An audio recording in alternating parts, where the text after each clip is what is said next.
구로 온마을교육지원 혁신교육지구 사례 중심으로 말씀드릴 수 있도록 하겠습니다. 시간이 많이 지나서 대폭 삭감해서 뒷부분의 문제의식을 좀 말씀드리려고 하는데요. 저희 구로 같은 경우에 2013년부터 구로 혁신교육지구를 시작을 해서 지금까지 공교육 강화, 그다음에 교육격제 해소, 그다음에 온마을 교육 주체 성장, 어린이 청소년들이 학교와 마을에서 삶의 주체를 좀 성장할 수 있도록 한 다양한 사업들을 지원을 하고 만들어가고 있습니다. 그래서 결국에는 즐거운 배움터를 학교 마을이 모두가 배움터로서 같은 공간에서 실현할 수 있고 그 안에서 관계를 맺었으면 좋겠다라고 하는 바람으로 저희 온마을 교육 주체들이 지금 함께 고민하면서 사업을 진행하고 있습니다. 기본적으로 소통 현장 협력이라고 하는 테마를 가지고 사업을 하고 있는데요. 그래서 여기 있는 게 저희가 혁신교육지원 15억 정도 예산으로 해서 그 청소년 자치활동 지원 사업, 예술 사업, 학교 마을 연계 교육과정, 그다음 마을 학교, 그다음에 마을 교육 공동체 역량 강화, 그다음에 동단위 교육 거버넌스와 같은 다양한 사업 개수가 한 4, 50개 정도 되어서 엄청나게 많은 사업을 하고 있고 그 사업들을 좀 지원하는 지원센터로서 중간 조직인 저희 온마을 교육 지원센터가 위치하고 있습니다. 오늘은 이제 다양한 사례 중에서 저희가 원래 구로가 이제 청소년 자치라든지 이런 사업이 굉장히 활성화되어 있는 지역인데 오늘은 그 온정의 돌봄이라고 하는 주제로 마을 학교를 통해서 어떻게 돌봄과 학습 지원을 해왔는지에 대한 사례를 좀 말씀드리도록 하겠습니다. 아까 그런 생각이 들었어요. 순천 사례도 있고 경남 사례도 있고 옥천 사례 들으면서 너무 인간미가 막 느껴지는 거예요. 그러니까 서울형, 도시형 약간 이런 생각을 하면 좀 재미는 떨어지실 거예요. 그러니까 저희는 기본적으로 구 단위인데 학교가 52개가 있어요. 52개 학교에 26개 초등학교가 있거든요. 그러니까 사실 아까 말씀드렸던 것처럼 이따 저희 돌봄 시스템 잠깐 말씀드릴 건데 26개 초등학교에 가장 적은 학생 수가 한 400명대고 학생 수가 가장 많은 학교는 1,200명의 학교가 있는 굉장히 다양한 초등학교 분포를 가지고 있습니다. 그러다 보니까 학교 돌봄은 당연히 모든 학교에서 실시를 하고 있고 돌봄 학급이 내학급에서 기본적으로 6, 7학급의 돌봄이 이루어지고 있다고 보시면 되겠고요. 그걸로는 돌봄을 감당할 수 없기 때문에 지역에 지역아동센터 26개 지역아동센터가 위치해 있어요. 그래서 마을에서 이미 마을 기관을 통한 돌봄들이 진행이 되고 있었고 그다음에 이제 교육부 온종일 돌봄 사업에 맞춰갖고 온종일 돌봄이라고 하는 시스템도 있다가 잠시 말씀드리겠습니다. 그런데도 불구하고 코로나가 작년에 이제 크게 장기화가 되면서 그 학교의 돌봄과 그다음에 마을 돌봄으로도 다 감당할 수 없는 긴급 돌봄 상황이 발생을 한 거예요. 그래서 원격학습이라고 하는 것들에 대해서 이제 고민을 하게 되었고 학교에서도 긴급하게 오전 원격학습 지원 학급을 운영을 하게 됐지만 학교의 지원 학급 운영으로 대다수의 아이들이 이제 가지 못하고 소수가 이제 가다 보니까 많은 아이들이 그 집에서 또 맞벌이 부모님들이 이제 출근하시면 혼자서 감당해야 되는 이런 것들에 대한 것이 또 저희 서울에서도 또 저희 구에서도 많은 사회적인 문제로 좀 제기가 되었습니다. 그래서 저희가 긴급하게 학부모 설문조사를 좀 실시를 해서 등교 수업에서 어떤 걸 원하는지, 그다음에 학교의 방과 돌봄과 마을 돌봄에 대한 것들에 대한 설문조사를 좀 실시를 했어요. 그래서 돌봄 서비스 시에 무엇을 원하는지, 그다음에 어떻게 아이들은 지내고 있고 학습 격차 완화를 위해서 무엇이 필요한지 라고 하는 것들, 그 다음에 어린이 청소년들한테 필요한 도움이 뭐냐라고 물어봤더니 가장 많은 그 요구사항으로 학습 지원, 그다음 돌봄 지원, 심리정서 지원, 여가 지원 같은 이런 사례들이 좀 나오게 되었습니다. 여기서 보시다시피 학습 지원이 이제 그 당시에 수업을 따라가지 못하는 아이들이 너무 많아지면서 이제 크게 대두가 되었고, 그다음에 여가 활동 지원에 대한 부분이 굉장히 많은 요구로 제기가 되었습니다. 그래서 저희가 긴급하게 코로나 대응 마을학교라고 하는 것을 민간학 거버넌스의 좀 합의를 통해서 긴급하게 실시를 하게 됐는데요.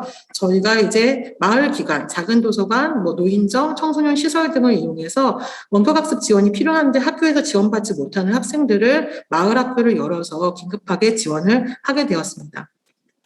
그래서 보시면은 여기 나와 있는 것처럼 2020년 6월 달에 26개 초등학교에서 102개 원격학습 지원 학급을 운영을 하고 있었는데, 처음엔 10명 내외로 운영하다가 이제 교육부에서 25명까지 수용할 수 있다고 하니까 학교에 걱정이 너무 많아진 거예요. 학교도 못 오고 있는데 한 학급당 25명까지 원격학습 지원을 하게 되면 돌봄, 긴급 돌봄 하시는 선생님도 감당할 수 없을 뿐 아니라 코로나의 감염 확산이 우려되고 있는 상황에서 어떻게 할 것이냐라고 하는 학교의 이제 어려움, 그다음에 학부모님들의 이제 부담하고 이제 요구, 이런 것들이 많아지고 있어서 저희가 어떻게 할 것인가. 근데 교육청에서는 지역의 키움센터, 온종일 돌봄센터랑 연계해서 원격학습 지원을 하라고 했지만, 오후에 운영하고 있는 방과후 돌봄에서는 이미 1시부터 저녁 밤 늦게까지 돌봄을 운영하고 있었기 때문에 오전 돌봄까지 감당할 수 있는 여력이 되지 않았어요, 그 당시에는. 그래서 저희가 혁신교육지구 마을학교 사업으로 긴급하게 26개 초등학교 수요 조사를 하고, 수요가 있는, 그러니까 대규모 학교들이 주로 수요가 많으시더라고요. 그러니까 600명, 800명, 1000명이 넘는 학교 주변에 마을 기관들, 그다음에 공간을 탐색하기 시작했어요. 그래서 공간이 갑자기 막 생기는 게 아니잖아요. 그래서 아파트 입주자 대표자회의 방문해서 설득하고, 노인정 대표님 만나서 설득하고, 커뮤니스트 만나서 설득을 해서 긴급하게 2주 동안의 마을 학교를 할 수 있는 기관들을 이제 공간을 만들었고, 또 이 작은도서관 관장님이라든지 우리 마을교육 활동가들께서 아파트 입주자 대표자 회의라든지 관리사무소를 막 설득해 주시고 하셔가지고 긴급하게 마을 학교를 열 수 있게 되었습니다. 그래서 마을 기관과 학교와 자치구와 교육지원청이 좀 협력을 해가지고 역할 분담을 하게 되었고요. 그래서 학교에서는 원격학습 지원이 필요한 아이들을 발굴하고 그 아이들 추천을 해줬고요. 마을기관에서도 동네에서 학교에서 발굴하지 못한 또 그 사각지대 아이들이 분명히 있거든요. 근데 마을에서 알 수 있는 아이들이 있어요. 그런 아이들도 추천을 해주셨고, 그다음에 저희 자치구에서는 방역 지원이라든지 또는 인건비 지원이라든지 운영비 지원 같은 거를 좀 해드렸고, 그 교육지원청에서는 수요조사라든지 또는 학교랑 연계할 수 있는 것, 그다음에 그 원격학습 지원을 위해서 마을교사 대상으로 한 연수라든지 이런 것들을 함께 지원해 주시면서 저희가 마을학교를 운영하게 되었습니다. 그래서 아래 보시는 것처럼 학교에서 추천해 주신 학생들을 가장 자기 집에서 가까운 마을 학교로 배치될 수 있도록 하는 것은 마을 교육기관에 우리 마을 활동가들이 배치를 하게 했고요. 그다음에 형제자매 관계라든지 또는 학년별 이런 게 좀 섞이게 하면서 아까 말씀하셨던 것처럼 서로 돌봄이 좀 될 수 있는 분위기를 만들자. 그래서 동네 언니라든지 오빠가 자기네 학교에 좀 저학년 아이들을 함께 돌보면서 마을 학교에서 운영할 수 있도록 하는 형태로 마을 학교를 좀 운영하게 되었습니다. 그래서 이렇게 학교랑 마을이랑 같이 구청 지원청이 협약식도 같이 진행을 해갖고 원격학습 지원을 위한 초등마을학교를 열어서 운영을 했고요. 그다음에 그 운영이 어느 정도 한 학기가 끝나게 되면 마을학교와 또는 마을학교 교사들이 평가회를 하고 마을학교와 또 학교 교사들이 함께 평가회를 하면서 어떻게 또 보완을 해서 마을학교의 내용들을 잘 가져갈 것인가에 대해서 같이 협의하면서 진행을 하게 되었습니다. 구청에서 이렇게 방역 물품을 직접 전달하고 방역 지원을 또 해드렸고요. 학교에서는 이렇게 연수를 해주셨습니다. 마을학교를 운영하고 있는 모습이고요. 공적인 기관들이 다 서울은 거의 막 3단계 막 이럴 때였기 때문에 많이 문 닫았을 때도 이렇게 민간에서 만들어 놓은 기관들을 운영을 통해서 지원을 했고, 쉬는 시간에는 이렇게 아래 모습처럼 아이들이 놀이터에서 함께 놀기도 하면서 좀 어려움, 심리정서적인 어려움도 함께 해결할 수 있게끔 지원을 했습니다. 이런 민간학 거버넌스 논의를 통해서 2020년 하반기까지 그리고 2021년 1학기까지 계속적으로 마을학교를 진행을 하게 됐는데요. 당연히 많은 예산이 투입이 될 수밖에 없잖아요. 그래서 자치구와 교육지원청이 협력으로 역할 분담을 해서 공동 예산 집행을 했어요. 그래서 만약에 석 달을 운영하게 되면 자치구가 다 또 감당할 수 없는 예산이어서 한 달 반은 교육지원청 예산으로 운영하고 한 달 반은 자치구에서 예산을 지원해서 앞부분은 지원청에서 예산 집행을 하시고 뒷부분은 자치구에서 예산 집행하는 등 해서 한 150명의 초등학생들이 참여해서 마을학교를 운영한 바가 있습니다.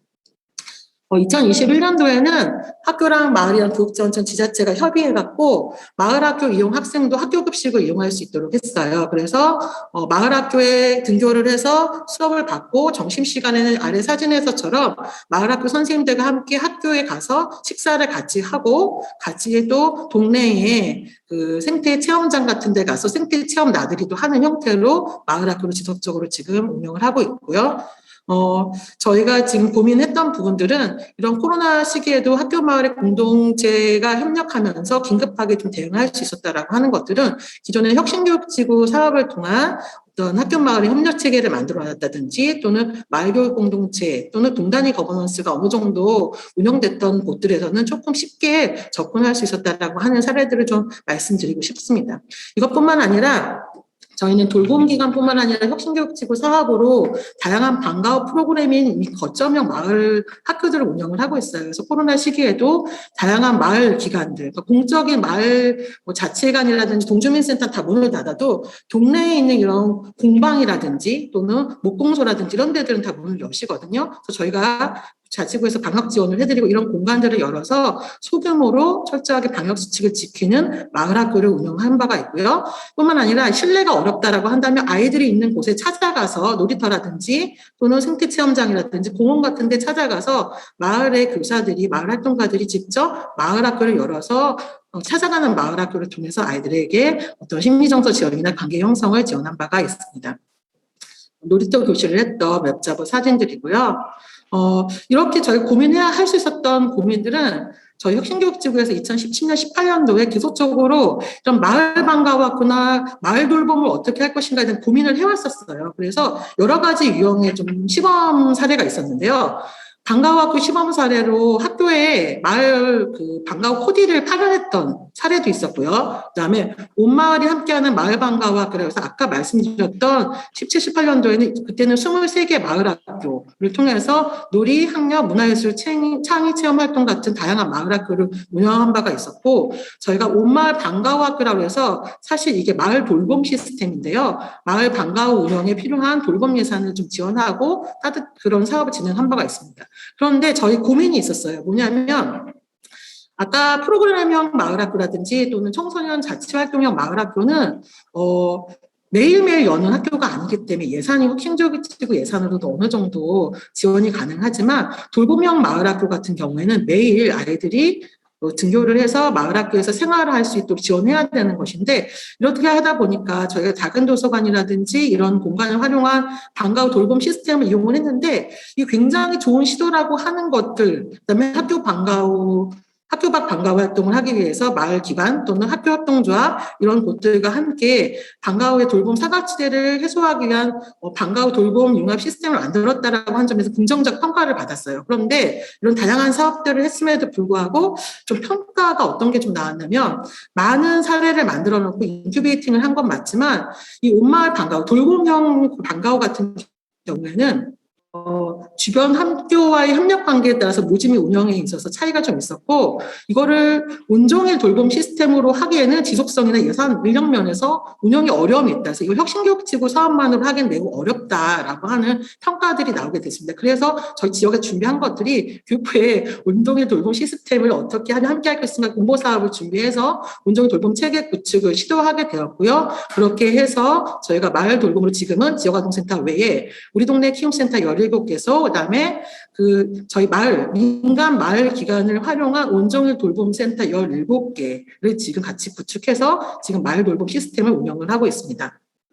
그래서 얼마 전에는 저희가 이제 아까 교수님, 연구원님의 발제에도 있었지만 서울에는 지역아동센터도 있고 서울시에서 운영하는 키움센터도 있고 온종일 돌봄센터도 있고 굉장히 다른 부처에 따른 다양한 돌봄 시스템이 있어요. 그러다 보니까 약간 체계적인 지원 또는 이것이 아이들과 학생 중심형 어떤 요구에 기반한 돌봄이 아니라 약간 그 기관을 만들어내기 위한 약간 처음에 시스템이 갖춰지다 보니까 마을 기관들 간에도 굉장히 어려움이 생겼고 마을 기관들 간에 또는 돌봄 기관들 간에 갈등까지 발생하게 되었어요. 그래서 이런 것들을 좀 조정을 하고 좀 건강한 돌봄 생태계를 만들기 위해서 저희가 지역에서 9월 2일 날 구로 지역의 건강한 돌봄 생태계를 만들기 위한 토론회를 진행한 바가 있습니다. 그래서 저희가 이날 동별로 마을 돌봄 시스템을 만들어 가자라고 하는 제안을 한 바가 있습니다. 이런 것들을 지금 지역적 차원에서 논의를 하고 있는 상황입니다. 저희 지역에서 지금 고민하고 있는 것들은 지역사회 연계 온정의 돌봄 시스템을 좀 확대하고 좀 체계화하기 위해서는 아까 많은 선생님들이 말씀해 주셨는데요. 누구 중심으로 지금 운영하고 있냐, 이 돌봄 시스템은 이건 검토가 필요하다라고 하는 이야기가 나왔어요. 그래서 아동 청소년의 욕구에 기반해서 돌봄이 필요한 이들에게 어떤 성장 지원을 할 것인가에 대해서 점점 더 작은 단위로 세밀하게 들여다봐야 된다. 그래서 동단위 돌봄 모델이 필요하다라고 하는 것들을 좀 논의를 했고요. 개별 돌봄을 운영하는 민간기관 단체한테 책임을 전가하는 그런 방식보다는 지역사회가 함께 만들고 함께 이용하는 지역 중심형 공적 돌봄 시스템을 점점 확대해 가야 된다. 중심형 마을 돌봄 협의체를 만들라고 하는 것들로 저희가 좀 제안을 하고 지역에서 이런 시스템을 만들기 위해서 고민을 하고 있습니다. 마지막으로 저희가 이런 것들을 좀 확대하기 위해서 어떤 고민을 더 할 것인가라고 하는 것인데요. 저희는 그 서울 같은 경우에는 공간을 만들기가 되게 어려워요, 지금. 그래서 민간 자원을 충분히 활용하면서도 어떻게 공적 돌봄 시스템을 만들어 갈 것인가, 공적 돌봄 어떤 마을 학교들을 어떻게 만들어 갈 것인가라고 하는 고민을 하고 있는데, 배움과 돌봄이 이루어지는 굉장히 다양한 대안 공간을 좀 마련해 보자. 그리고 이런 소규모 마을교육 공간을 발굴해서 이것을 지원할 수 있는 시스템을 공적으로 마련하자라고 하는 지금 요구들을 가지고 지금 얘기를 하고 있습니다. 두 번째는 아까 여러 가지 발제도 나왔었는데 학부모님들이 마을 공간을 처음부터 신뢰하지는 않으세요. 그래서 처음에 학교 돌봄을 가장 선호하신다는 거죠. 그런데 막상 또 마을 돌봄을 이용해 보시고 마을 학교의 아이들을 보내 보신 분들, 그다음에 우리 아이들은 여기 더 소규모 적은 인원들이 5명당 1명 정도의 선생님이 함께 생활을 하면서 더 밀접되게 관계 형성을 하다 보니까 마을 학교에 온 아이들과 학부모님들은 마을 학교를 또 신뢰하게 되시거든요. 그래서 학교 돌봄에 갔다가 마을 학교가 열리면 다시 마을 학교로 또 돌봄을 보내세요. 그래서 이런 안전한 마을 학교 운영을 위해서는 이런 민간학의 신뢰와 협력이 필요하고 이렇게 되려면 더 작은 단위로 볼 수 있는 동단위 교육 안전망이 굉장히 필요하다라고 하는 요구를 가지고 저희 지역에서 동단위 교육 안전망, 교육 후견인제도 지금 실시를 하려고 준비하고 있습니다. 이렇게 하려면 마을 학교 운영을 이제 언제까지나 마을의 자발성과 희생을 전제로 할 수 없다라고 저는 생각을 하고 있어요. 그래서 예산, 인력, 홍보, 방역 등에 대한 다양한 지원이 필요하고 공간을 마련하기 위해서 저희도 아까 말씀드렸지만 1,000명이 넘는 학교도 있지만 400명이 정도의 학교도 있어요. 그러다 보니까 학교에 유휴 공간이 있는 학교들이 많이 발생을 하고 있습니다. 그런 곳은 학교 공간 개방형 청소년 자치배움터, 저희는 일명 서울형 몽실학교라고 부르고 있는데 저희 지역에서도 400명 미만의 학교에 건물 한 동이 거의 지금 비게 되는 학교가 있어요. 그래서 건물 한 동을 리모델링해서 청소년들에게 개방하는 청소년 자치배움터를 지금 준비하고 있고 청소년들이 직접 설계에 참여해서 설문조사도 하고 설계에 참여하는 형태로 공간 리모델링을 준비하고 있고 운영 규칙도 청소년들이 직접 운영하는 형태로 해보려고 지금 준비를 하고 있는데 이런 학교 공간 개방형 어떤 돌봄, 학교 공간 개방형 어떤 자치병들을 만드는 과정이 좀 필요하다라고 생각하고 있습니다. 이러한 모든 과정에는 저희가 고민하고 있는 건 예산에 좀 얽매이지 않는 마을 속 지속적 관계 형성이라고 하는 것을 좀 저희가 고민하고 있어요. 그래서 마을 기관에게 적당한 보상과 인정이 필요하지만 공모사업과 예산에 얽매이지 않고 관계를 만들다라고 하는 그런 논의를 했고 저희가 어제 마을 공론장을 했거든요. 마을 공론장에서는 저희 마을교육 활동가들, 그다음 마을 교사들이 모여서 지속적 관계를 어떻게 맺어갈 것이며 이런 과정을 통해서 어떻게 마을교육 생태계를 만들어 가는데 마을은 어떤 역할을 할 것인가에 대한 논의를 좀 한 바가 있습니다. 마지막으로는 이런 공간형 마을학교뿐만 아니라 아까 앞서 사례에서도 말씀드렸던 것처럼 찾아가는 마을학교, 그러니까 돌봄센터나 지역아동센터를 찾아가서 마을학교를 열 수도 있고 동네 놀이터나 동네 공원에서도 만들어갈 수 있는 다양한 실험적 마을학교를 통해서 우리 마을학교의 확장을 좀 고민해 보려고 다양한 시도를 하고 있습니다. 네, 이상으로 마치겠습니다.